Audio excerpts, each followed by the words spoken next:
रूस यूक्रेन युद्ध में इन दिनों ट्रंप के 50 दिन के फॉर्मूले पर जबरदस्त कोहराम मचा हुआ है।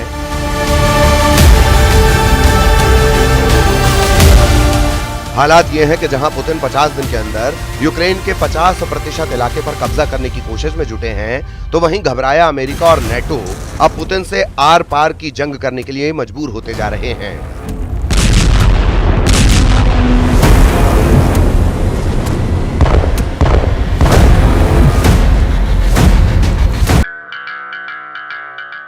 रिपोर्ट है कि ट्रंप ने यूक्रेन को बचाने के लिए जो 50 दिन वाले फॉर्मूले की धमकी पुतिन को दी थी, वो धमकी अब डोनाल्ड ट्रंप पर उल्टी पड़ गई है।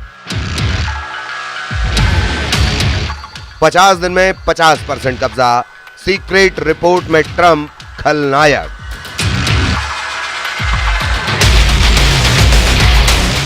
ताबूत में यूरोप के 15 देश, पुतिन की यूरोप जंग शुरू।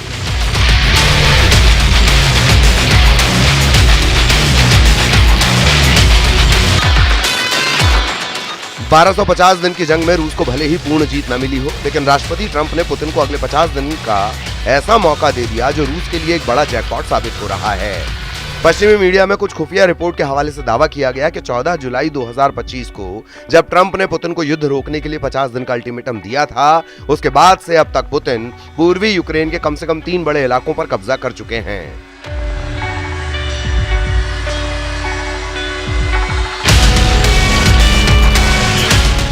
दावा किया जा रहा है कि पूर्वी यूक्रेन और पूरे यूक्रेन पर भीषण हवाई जमीनी हमले करने के बावजूद ट्रंप ने अब तक रूस पर बेहद सख्त प्रतिबंध नहीं लगाए हैं।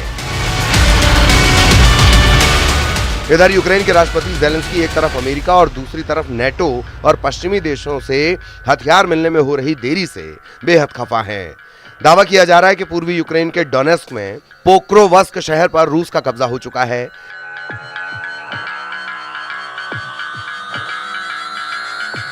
यानी एक तरफ ट्रंप के 50 दिन के अल्टीमेटम का फायदा रूस उठा रहा है, तो वहीं दूसरी तरफ यूक्रेन तेजी से अपने इलाके हारता जा रहा है। सबसे पहले आप ये जान लीजिए कि ट्रंप के 50 दिन के अल्टीमेटम पर अमेरिकी मीडिया में अब रूस के फायदे को लेकर क्या क्या दावे किए जा रहे हैं। 9 जुलाई से अब तक रूस ने यूक्रेन पर 10 गुना ज्यादा हमले किए हैं।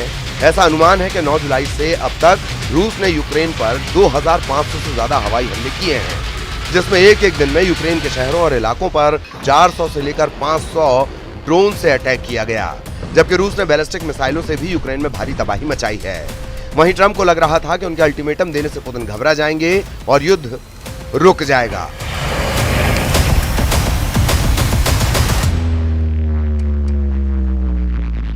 जरा देखिए कैसे ट्रंप के 50 दिन के फॉर्मूले की धज्जियां पुतिन उड़ा रहे हैं। राष्ट्रपति डोनाल्ड ट्रंप ने 14 जुलाई 2025 को कहा था कि अगर पुतिन 50 दिनों के भीतर या 2 सितंबर तक युद्ध समाप्त करने से इनकार करते हैं तो रूस को कठोर प्रतिबंधों का सामना करना पड़ेगा।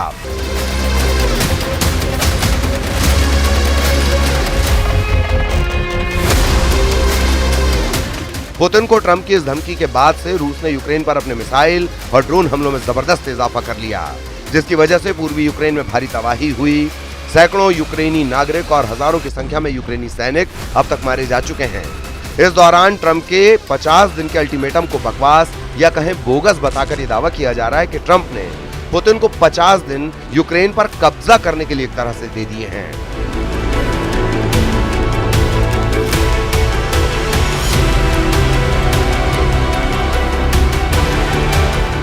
अब राष्ट्रपति डोनाल्ड ट्रंप ने व्लादिमीर पुतिन को दी गई 50 दिनों की युद्ध विराम की समय सीमा को कम करने की बात कही है, ताकि पुतिन के तूफानी हमलों को रोका जा सके। ट्रंप रूस पर दूसरे राउंड के कठोर प्रतिबंध लगाने की तैयारी में जुट गए हैं।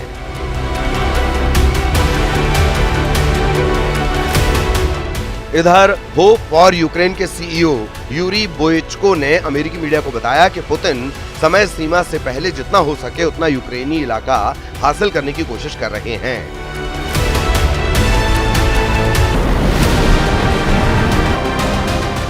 हम आपको बता दें, ट्रंप और नेटो महासचिव मार्क रूट के साथ व्हाइट हाउस में हुई बैठक के दौरान ट्रंप ने मॉस्को के प्रति अपनी नाखुशी व्यक्त की और चेतावनी दी कि अगर 50 दिनों में कोई समझौता नहीं हुआ तो रूस के साथ व्यापार करने वाले देशों पर 100% टैरिफ लगाया जाएगा।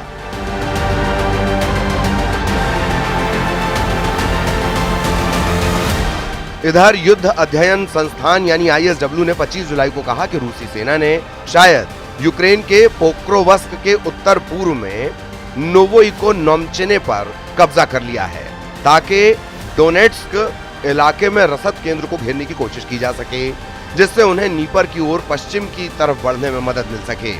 अमेरिकी थिंक टैंक का दावा है रूसी सेनाएं खार्किव इलाके में कुपियांस्क के उत्तर पश्चिम में आगे बढ़ रही हैं, जिसका उद्देश्य शहर को घेरना और वहां यूक्रेन की आपूर्ति क्षमता को जटिल बनाना है।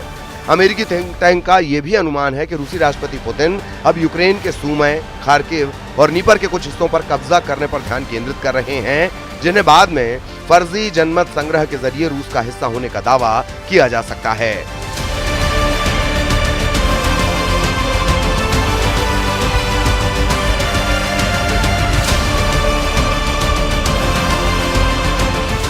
यूक्रेन के राष्ट्रपति ज़ेलेंस्की का कहना है कि commander in chief Oleksandr Syrskyi ने एक रिपोर्ट प्रस्तुत की है। सभी ऑपरेशन से जुड़े निर्देशों पर चर्चा हुई है, विशेष रूप से पोक्रोवस्क पर, जिस पर सबसे अधिक ध्यान दिया जा रहा है।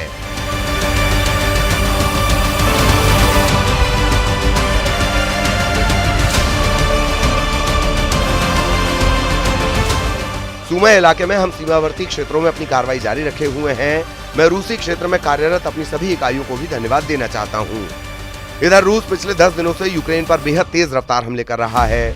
दावों के मुताबिक रूस इस वक्त ईरान निर्मित Shahid 136 drone, Iskander M missile, Sukhoi series के लड़ाकू विमान, TU सीरीज के बम वर्षक से बेहद सटीक हमले यूक्रेन पर कर रहा है।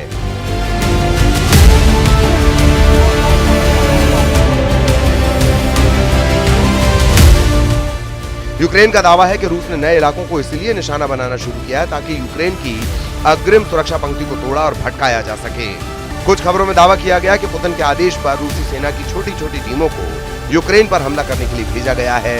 4 और 2 पहियों वाली बाइक से रूसी सेना यूक्रेन के नए इलाकों में तेजी से हमले कर रही है, जिसकी वजह से यूक्रेन के सामने समस्या ये हो गई है कि रूसी सैनिकों की छोटी हमलावर टीमों को मारने में बहुत ज्यादा हथियार और सैनिकों की जरूरत पड़ रही है। रूस की इस खूनी रणनीति को देखते हुए अमेरिका और फ्रांस ही रूस से सीधी जंग की तैयारी में जुट चुके हैं और इसीलिए अमेरिका ने ऐलान कर दिया है कि हमने यूक्रेन को हथियार सप्लाई शुरू कर दी है, जिसे रोका गया था।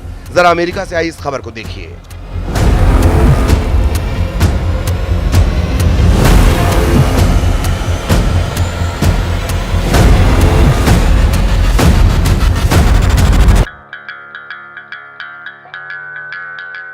अमेरिकी अधिकारियों ने रॉयटर्स और एसोसिएटेड प्रेस को बताया कि हमें यूक्रेन को तोपखाने के गोले और मोबाइल रॉकेट आर्टिलरी मिसाइलों की आपूर्ति फिर से शुरू कर दी है।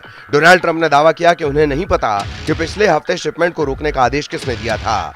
अधिकारियों ने नाम न छापने की शर्त पर बताया कि 155 मिलीमीटर आर्टरी गोले और GMLRS यानी मोबाइल रॉकेट आर्टिलरी मिसाइलें उपलब्ध करवाई जा रही हैं।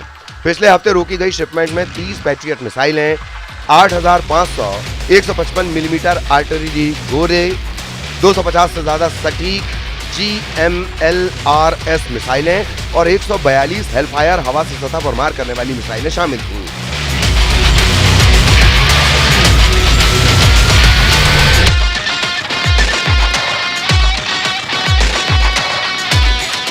हैरानी की बात तो यह है कि अमेरिका के राष्ट्रपति के आदेश नहीं देने पर भी यूक्रेन को हथियार सप्लाई किसने रोकी, इसका सही पता अभी नहीं चल पाया है। फिलहाल यूक्रेन को हथियार सप्लाई शुरू हो गई है। पहले आप जरा इन तस्वीरों को देखिए जिसमें यूक्रेन के खार्किव, खेरसॉन, सूमय और ओदेसा में रूस के खूनी हमलों ने हाहाकार मचा दिया है। खार्किव में रूस ने पिछले हमलों की तरह इस्कंदर M मिसाइलों से कई हमले किए हैं, जिससे यूक्रेन को भयंकर नुकसान हुआ है। 7 दिन पहले रूस ने जब ओदेसा पर हमला किया था तो दुनिया ने ऐसी खौफनाक और दर्दनाक तस्वीरें देखी कि लोगों का कलेजा कांप गया। हालांकि रूस के विदेश मंत्री सर्गेई लावरोव ने दावा किया काला सागर के बंदरगाह शहर ओदेसा में जिस जगह रूस ने 2 बैलिस्टिक मिसाइलों से हमले किए, वहां पर यूक्रेन के खुफिया अधिकारी यूरोप और नेटो देशों के अधिकारियों के साथ मीटिंग कर रहे थे। इस हमले पर रूस ने दावा किया कि उसके हमले में ओदेसा में मौजूद 66 सैन्य कर्मी मारे गए थे, जो आम यूक्रेनी जनता को ढाल बनाकर इमारत में खुफिया मीटिंग कर रहे थे।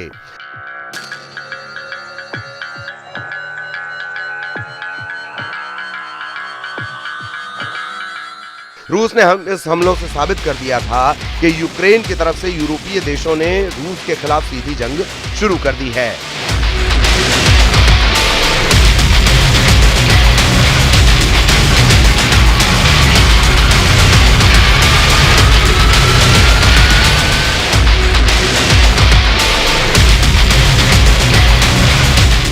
अब हम आपको बताते हैं कि रूस के राष्ट्रपति पुतिन के बेहद करीबी रूसी सुरक्षा परिषद के उपाध्यक्ष दिमित्री मेदवेदेव ने यूरोप और यूक्रेन को लेकर क्या जंगी चेतावनी दी है।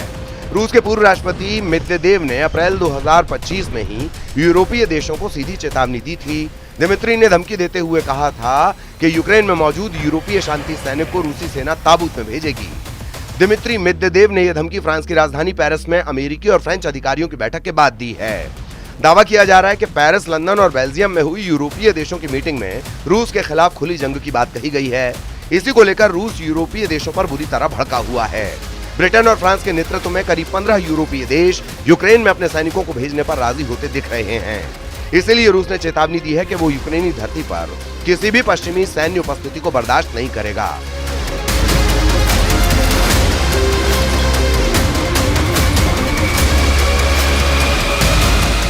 दिमित्री मेदवेदेव ने पुतिन की तरफ से यूरोपीय सेना को चेतावनी दी है कि यूक्रेन की जमीन पर मौजूद एक भी यूरोपीय सैनिक जिंदा नहीं बचेगा। रूस हर यूरोपीय सैनिक को मारकर ताबूत में बंद करके भेज देगा। यानी इस वक्त जरा रूस यूक्रेन को कब्रिस्तान बनाने में जुटा है, तो वहीं यूरोपीय सेना को ताबूत में भेजने का ऐलान कर रहा है। इधर कुर्स्क से लेकर खार्किव तक भयंकर हमले हो रहे हैं। यूक्रेनी सेना भी रूस पर हमला कर रही है। रूस के रक्षा मंत्रालय के मुताबिक उसके एयर डिफेंस सिस्टम ने रात भर में 6 रूसी इलाकों में 71 यूक्रेनी ड्रोनों को तबाह कर डाला है।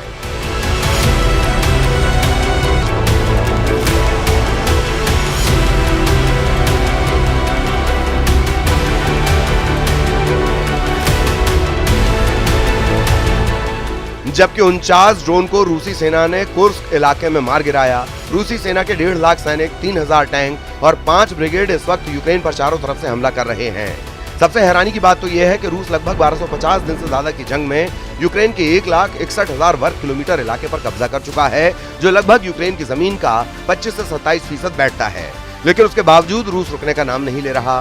रूस ने यूक्रेन में मौजूद अमेरिका और यूरोप के एयर डिफेंस सिस्टम को चुन चुन कर मारना शुरू कर दिया है। रूसी हमलों की इन ताजा तस्वीरों को देखिए। रूस का तोपखाना यूक्रेनी सेना के 221 मोर्चों पर अंधाधुंध हमले कर रहा है। 44 सेकंड के इस वीडियो में दावा किया गया है कि यूक्रेन के खार्किव, निप्रोपेट्रोव्स्क, खेरसोन में रूसी सेना के हमलों से भारी तबाही हुई है। दावे तो यहाँ तक किए जा रहे हैं कि यूक्रेन के 15 प्रांत पर 30 दिन से रूस के हमलों में 10 गुना तक बढ़ोतरी हुई है।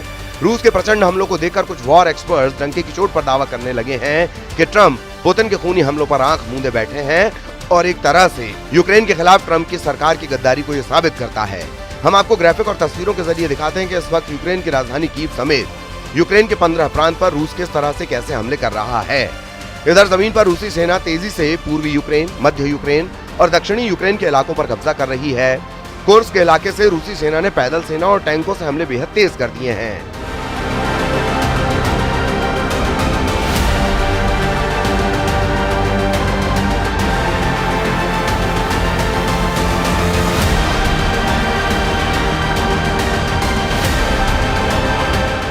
उत्तर कोरिया के सैनिकों के साथ मिलकर रूसी सेना ने पूर्वी यूक्रेन में कुर्स्क के इलाके से हमले किए हैं। लगभग 238 मोर्चे से यूक्रेनी सेना भाग चुकी है। एक रिपोर्ट के मुताबिक यूक्रेन के लगभग 27% इलाके पर रूसी सेना कब्जा कर चुकी है। यूक्रेनी इंटेलिजेंस ने भी दावे किए हैं कि रूस कीव पर बहुत बड़ा हमला कर सकता है। यूक्रेन के सूमे में 2 रूसी हवाई हमलों में 2 दर्जन से ज्यादा लोग 24 घंटे में मारे गए हैं। कुल मिलाकर हालात अब ये हैं कि ट्रंप का 50 दिन का जंगी फार्मूला यूक्रेन के साथ साथ अमेरिका और नेटो पर भी भारी पड़ने लगा है, जबकि पुतिन पूरे पूर्वी यूक्रेन पर कब्जा करने में जुटे हैं।